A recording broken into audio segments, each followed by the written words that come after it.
Subscribe sekarang channel YouTube Novelas Kadina. Bab Gratis. 6411. Pada saat itu, sebagian besar karyawan di stasiun kereta api barang pelabuhan sudah pulang kerja. Kecuali para pekerja yang bertugas di area bongkar muat.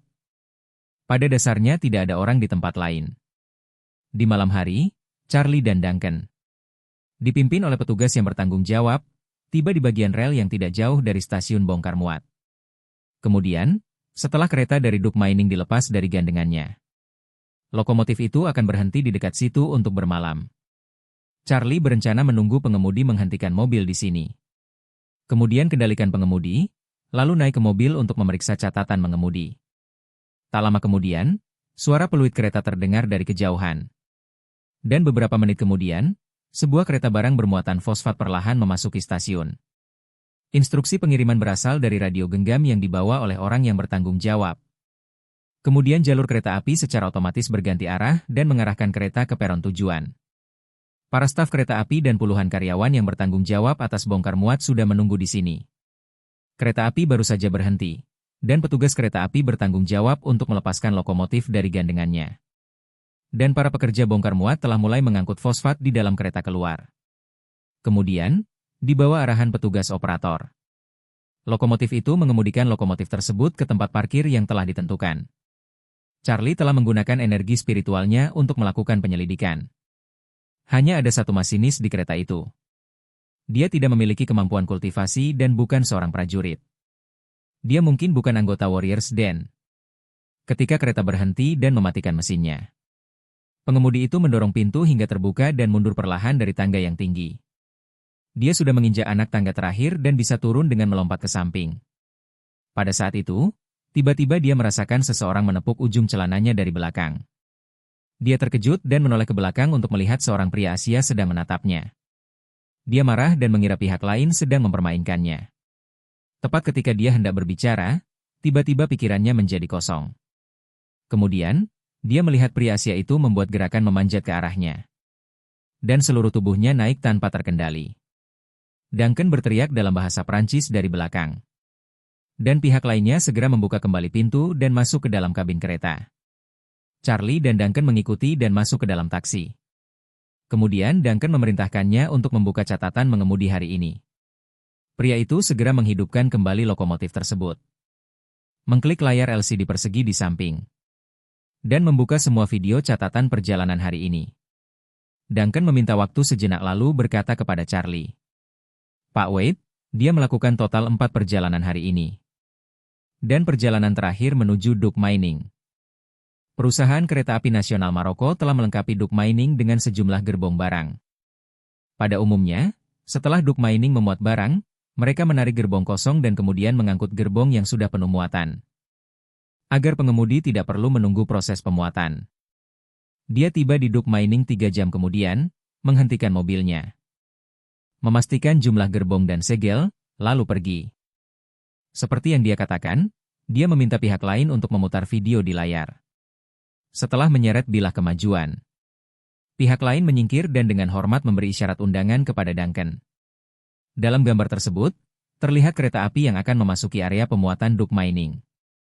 Dari kejauhan, Duke Mining terletak di hamparan dataran kuning putih yang luas.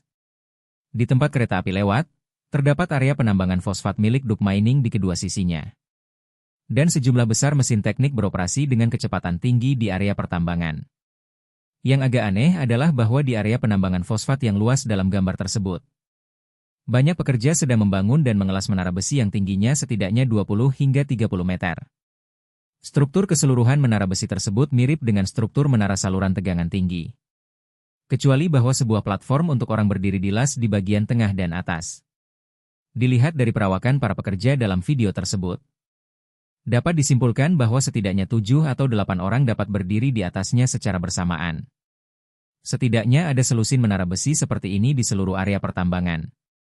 Dan beberapa di antaranya sedang dalam tahap pembangunan.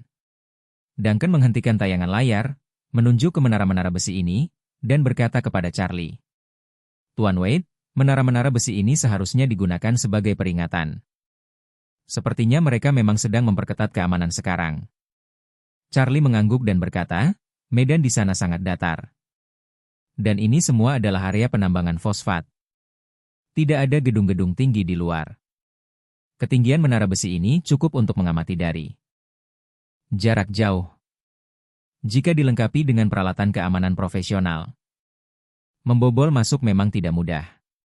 Selain itu, dari video tersebut, area pertambangan masih berjarak cukup jauh dari lokasi inti Duke Mining. Ya, Duncan berkata, saya sudah mengecek informasinya di Skyline. Berdasarkan skalanya, mereka telah memperluas area pertambangan setidaknya hingga 6 km ke segala arah selama bertahun-tahun. Karena area pertambangan semakin jauh dari waktu ke waktu. Mereka kini telah membangun beberapa sabuk konveyor untuk mengangkut biji yang ditambang ke pabrik pengolahan.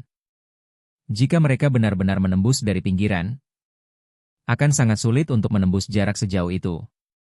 Charlie mengangguk sedikit dan meminta Duncan untuk melanjutkan bermain.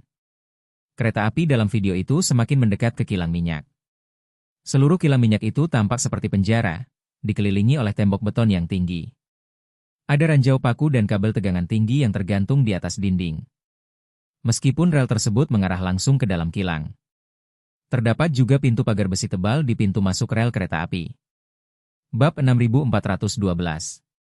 Dari video tersebut terlihat bahwa ada banyak orang yang menunggu di luar gerbang besi. Ketika kereta perlahan melaju ke depan, beberapa orang tidak membuka gerbang besi. Sebaliknya, seseorang naik ke bagian depan kereta dan berbicara sebentar dengan masinis. Kemudian dia meminta orang-orang di bawah untuk membuka pintu dan ikut bersama sopir masuk ke area pabrik. Seluruh area pabrik berbentuk seperti huruf T yang sangat besar. Dengan area produksi di bagian atas dan 3 jalur kereta api serta 2 platform semi tertutup untuk memuat barang di bagian bawah. Di antara ketiga jalur tersebut, jalur utama melewati bagian tengah antara kedua peron.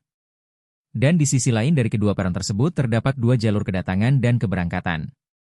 Dalam gambar tersebut, sebuah kereta barang telah diparkir di jalur kedatangan dan keberangkatan sebelah kiri. Dan kendaraan dalam video tersebut melewati wesel dan berhenti di jalur kedatangan dan keberangkatan sebelah kanan. Saat ini, ada banyak anggota staf di platform yang tepat. Mereka masih mengangkut fosfat yang telah diproduksi ke Anjungan. Barang-barang ini sedang menunggu gerbong kosong yang diangkut oleh kereta api.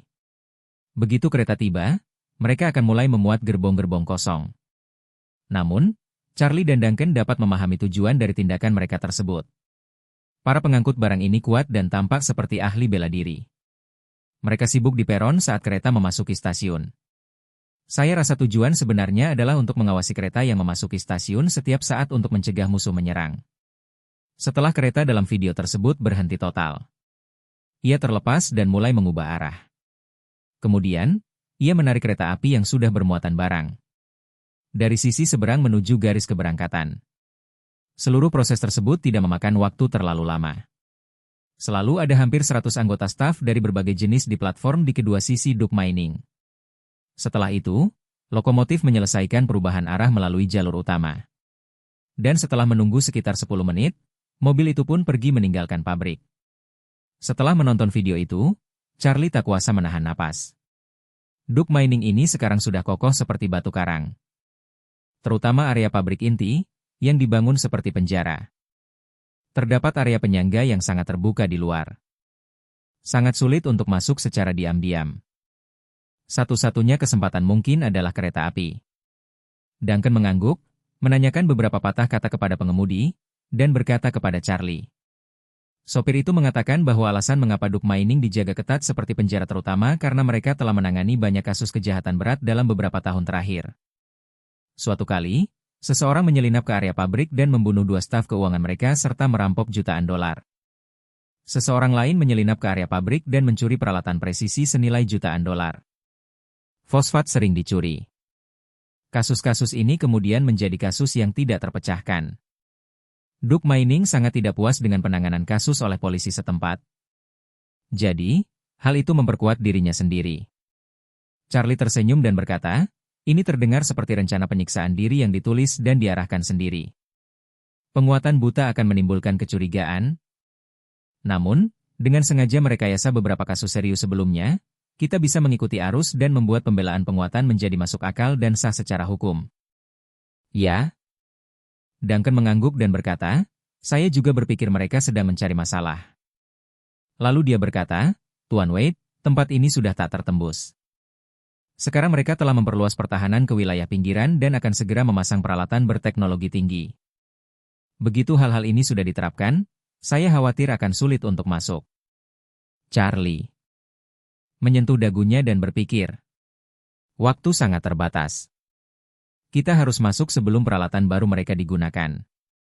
Setelah itu, dia menunjuk ke arah staf Duk Mining di platform dan berkata, Inspektur Lee, saya butuh satu set pakaian kerja yang persis sama dengan milik mereka.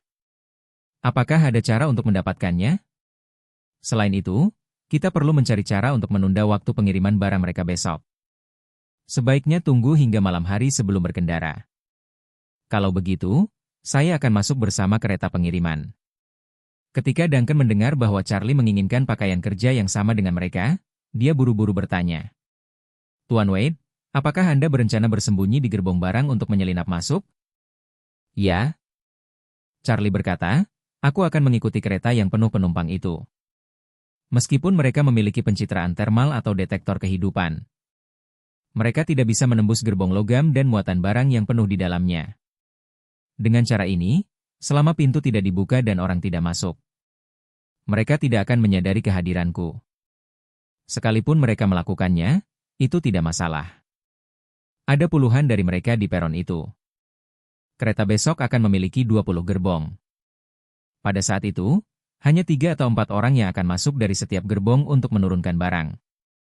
Saya bisa menemukan waktu yang tepat untuk mengendalikan mereka. Lalu berbaur dan menjadi salah satu dari mereka. Semua orang akan mengenakan pakaian yang sama dan sibuk dengan urusan masing-masing. Lagi pula, ini akan malam hari, dan dengan saya di peron, saya seharusnya tidak akan diperhatikan. Duncan merasa bahwa meskipun metode yang dikatakan Charlie itu layak, faktor risikonya tidak rendah, kata Charlie. Selama mereka tidak memiliki senjata seperti senjata pertahanan jarak dekat, tidak ada yang bisa menghentikan saya. Aku akan bersembunyi di kereta bukan karena aku takut pada mereka, tapi karena saya tidak ingin ketahuan sebelum waktunya. Jika saya ketahuan setelah masuk, saya bisa langsung menghentikan kerugian dan berjuang keluar. Duncan merasa lega ketika mendengar hal itu dan berkata, karena Tuan Wade yakin, saya akan bekerja sama dengannya sepenuhnya. Setelah itu, dia dengan cermat mengidentifikasi pakaian para pekerja dalam video tersebut dan berkata, ini seharusnya pakaian pelindung kerja antistatis biasa, yang seharusnya tersedia di pasaran, tapi pakaian mereka harus dibuat sesuai pesanan. Dan ada logo Duk Mining di bagian depan dan belakang pakaian. Ini mungkin tidak mudah dipecahkan. Itu tidak penting. Charlie berkata, carilah aku pakaian dan sepatu yang sama. Dan saya akan mencari seseorang untuk mengganti set tersebut sesegera mungkin. Bab 6413. Saat ini, di halaman kargo yang khusus digunakan untuk memuat barang ke kereta api, puluhan pekerja sedang bekerja dengan penuh semangat. Charlie dan Duncan datang ke halaman kargo di bawah arahan orang yang bertanggung jawab. Sebelum memasuki pintu, Charlie menggunakan energi spiritualnya untuk memeriksa dan memastikan bahwa orang-orang di sini tidak memiliki kultivasi. Tidak ada dasar bela diri, dan tidak ada racun yang digunakan oleh Warriors Den untuk mengendalikan anggotanya. Di antara anggota Warriors Den yang telah dihubungi Charlie sejauh ini, tidak peduli seberapa tinggi level mereka, mereka semua memiliki racun aneh di dalam tubuh mereka. Dan keempat bangsawan itu pun tidak terkecuali. Meskipun Charlie tidak tahu apakah ketiga tetua itu memiliki racun yang sama dengan keempat bangsawan tersebut, setidaknya dia bisa yakin bahwa ketiga tetua itu sedang mencari kesempatan untuk menjebaknya di Nigeria dan tidak mungkin muncul di sini. Oleh karena itu, Charlie juga dapat yakin bahwa tidak ada anggota Warriors Den di antara para pekerja bongkar muat tersebut. Jadi, Charlie dan Duncan langsung meminta orang yang bertanggung jawab untuk membawa mereka ke halaman gudang barang. Di peron, terdapat sejumlah besar barang yang dikemas rapat dan bahkan barang-barang berbingkai kayu yang ditumpuk. Para pekerja menggunakan forklift kecil dan alat berat untuk mengangkut barang ke gerbong yang berbeda. Melihat orang yang bertanggung jawab membawa 2 orang masuk, para pekerja tampak sedikit terkejut, tetapi tidak ada yang berani menyapanya, melainkan bekerja lebih keras. Setelah Duncan bertanya kepada orang yang bertanggung jawab, dia berbisik kepada Charlie. Pak Wade, para pekerja bongkar muat di sini bekerja dalam shift 12 jam dan 2 shift. Memuat barang yang akan dikirim di area penyimpanan barang selama 24 jam sehari. Sesuai peraturan, mereka harus memuat semua barang sebagaimana yang dipersyaratkan dalam waktu yang ditentukan. Pihak gudang akan menyerahkan daftar muatan kepada penanggung jawab. Informasi tersebut tidak mencakup nomor kereta dan informasi pengaturan kereta. Hanya nomor kargo dan nomor gerbong yang akan dimuat. Para petugas bongkar muat. Ini hanya tahu kelompok barang mana yang akan dimuat ke gerbong mana. Sedangkan untuk muatannya, gerbong mana yang akan membentuk rangkaian kereta api. Dan kemana kereta itu akan dikirim setelah dimuat, mereka tidak tahu. Setelah jeda, Duncan melanjutkan. Mandor memimpin para pekerja untuk memuat semua gerbong sesuai kebutuhan. Dan setelah inventarisasi selesai dan dipastikan benar.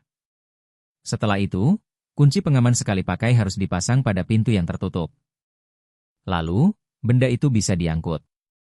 Penerima barang wajib memeriksa segel setelah menerima barang. Lalu buka segelnya dan hitung barang setelah memastikan jumlahnya benar. Charlie mengangguk. Terdapat banyak gerbong tertutup dengan kode yang disemprotkan di rel di kedua sisi peron. Sekilas terlihat bahwa setidaknya ada 60 atau 70 gerbong kereta. Lalu dia bertanya kepada Duncan, yang mana dari barang-barang ini yang merupakan milik Duke Mining? Duncan mengeluarkan rencana transportasi untuk besok. Menemukan informasi kereta api Duke Mining, dan berkata, informasi tentang 20 gerbong milik Duke Mining semuanya ada di sini. Kita bisa memeriksanya satu persatu. Charlie mengangguk, dan bersama dengan Duncan dan orang yang bertanggung jawab. Dia mulai memeriksa nomor gerbong. Dan segera menemukan beberapa gerbong yang sedang dimuat. Dengan penanggung jawab berada di samping mereka. Charlie dan Duncan masuk dengan gaya angkuh dan melihat-lihat. Gerbong-gerbong itu terisi sekitar setengahnya, dan sebagian besar barang dikemas dalam kardus. Luasnya sekitar 1 meter persegi dan tingginya sekitar 2 meter. Terdapat bingkai kayu khusus di bagian luar kardus untuk perlindungan. Duncan langsung mengenali logo pada kemasan itu dan berkata kepada Charlie. Ini berasal dari Philil, sebuah perusahaan Amerika yang khusus memproduksi peralatan pencitraan termal. Hal ini dianggap sebagai pemimpin global. Dan peralatan mereka bukan hanya pencitraan termal. Namun juga berbagai perangkat penglihatan malam dan drone. Charlie meliriknya dan melihat bahwa ada lebih dari selusin kotak dengan logo Philil tercetak di atasnya. Dia tidak bisa menahan diri untuk bertanya. Apakah Anda membutuhkan begitu banyak perangkat penglihatan malam dan inframerah? Duncan berkata, Duke Mining mencakup area yang sangat luas. Jika Anda benar-benar ingin mencapai pemantauan pencitraan inframerah dan termal tanpa titik buta, Anda mungkin benar-benar membutuhkan begitu banyak perangkat. Selain itu, membangun sistem keamanan yang besar tidak sama dengan membeli beberapa kamera nirkabel di rumah dan menghubungkannya ke sumber daya listrik. Jaringan nirkabel sudah cukup. Sistem keamanan tidak hanya bisa memiliki peralatan di bagian depan. Peralatan back-end adalah proyek yang lebih besar. Secara umum, terdapat ratusan alat pengawasan di dalam sebuah gedung. Untuk memelihara ratusan kamera ini, diperlukan ruang mesin independen. Setiap kamera membutuhkan rata-rata ratusan meter kabel untuk terhubung ke ruang mesin. Berbagai peralatan switching perlu dibangun untuk menghubungkan mereka. Lalu, dengan sistem kontrol dan sistem penyimpanan, volumenya akan sangat luar biasa. Bab 6414. Pada saat itu, Duncan melihat tumpukan barang lain yang menunggu untuk dimuat dan berkata kepada Charlie. Tuan Wade, produk ini adalah barang dari Seagate. Seagate juga merupakan perusahaan Amerika. Perusahaan ini terutama memproduksi perangkat penyimpanan. Di sini saja ada banyak sekali perangkat penyimpanan. Ada juga Panduit, yang juga merupakan merek kabel jaringan Amerika.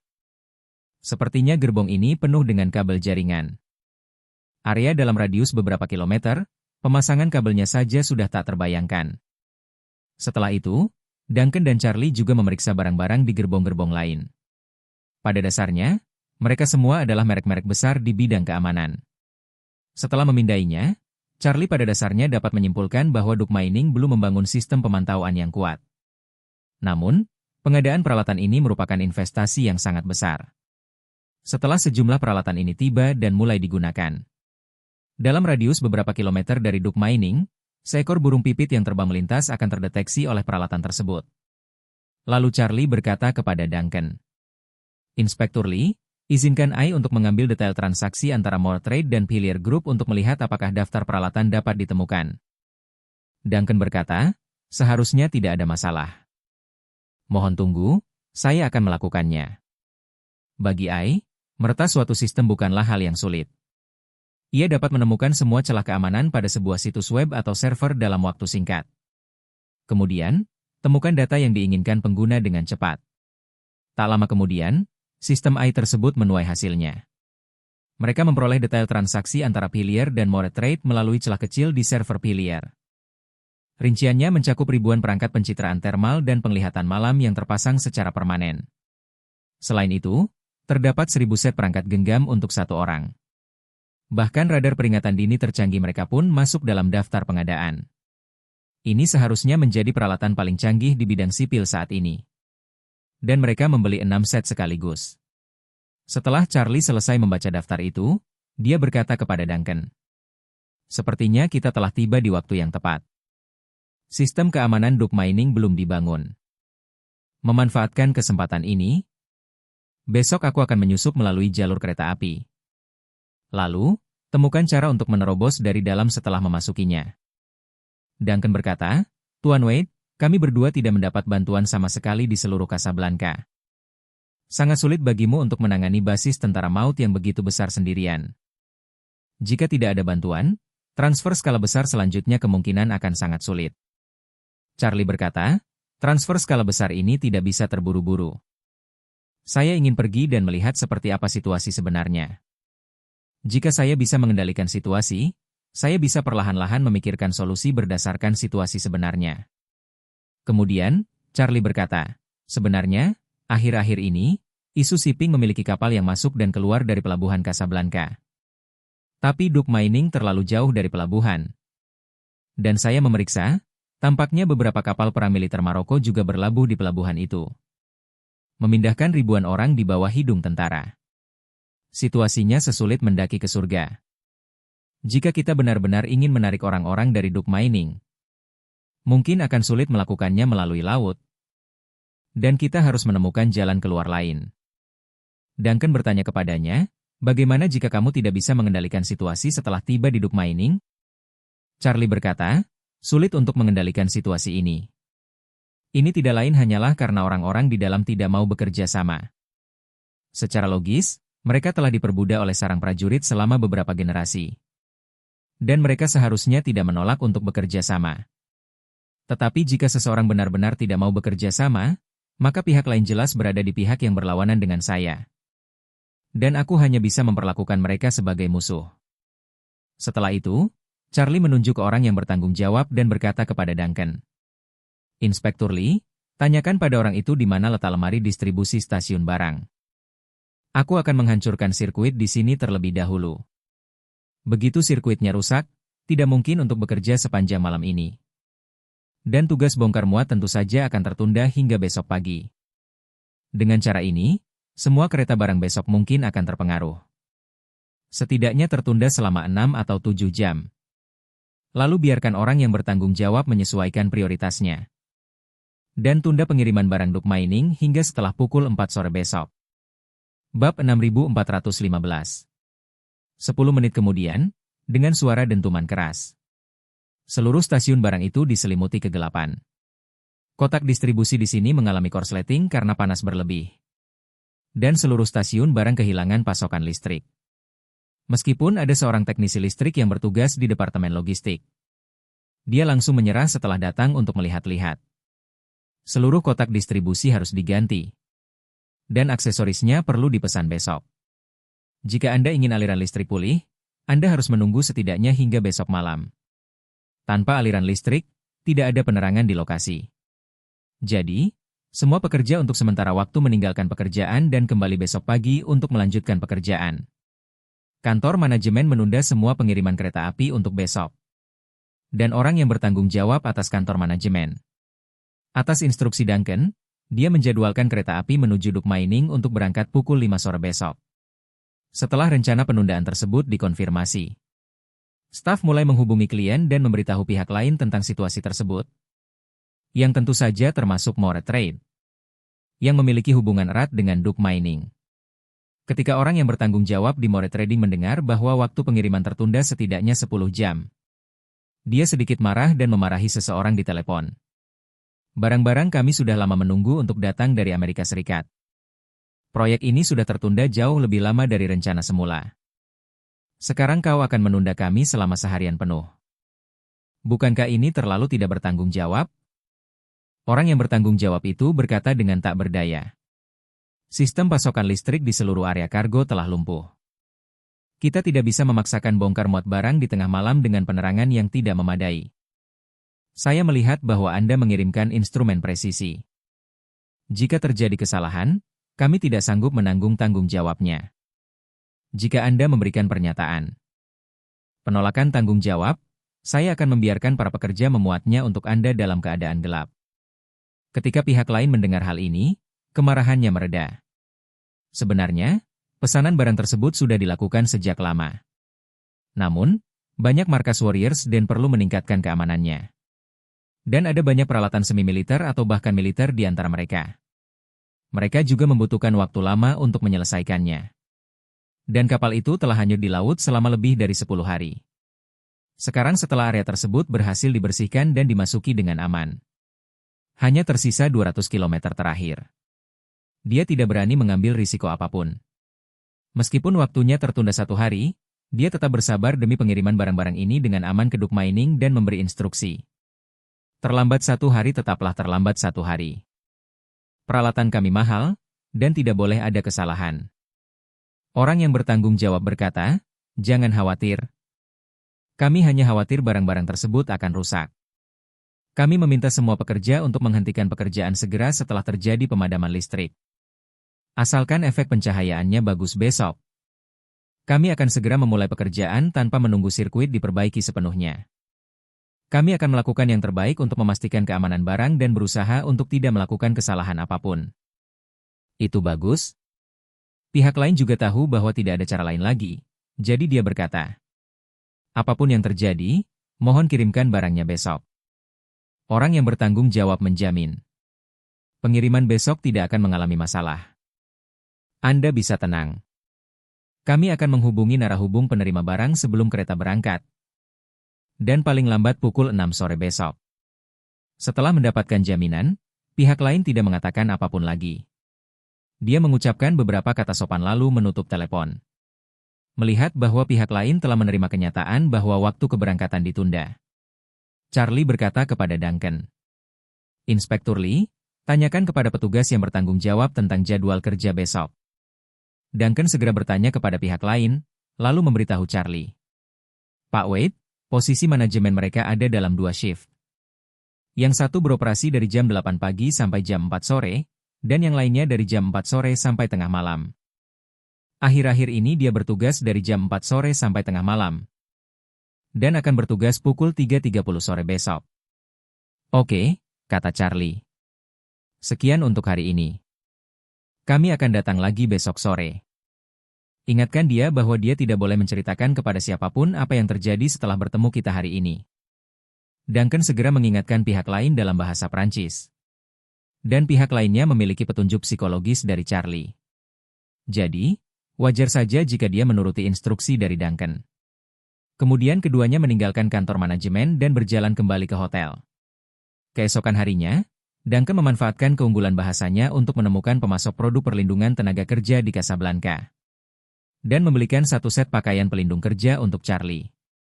Itu sangat mirip dengan pakaian kerja Duke Mining. Kemudian, dia dan Charlie merumuskan rencana aksi untuk Duke Mining di hotel tersebut.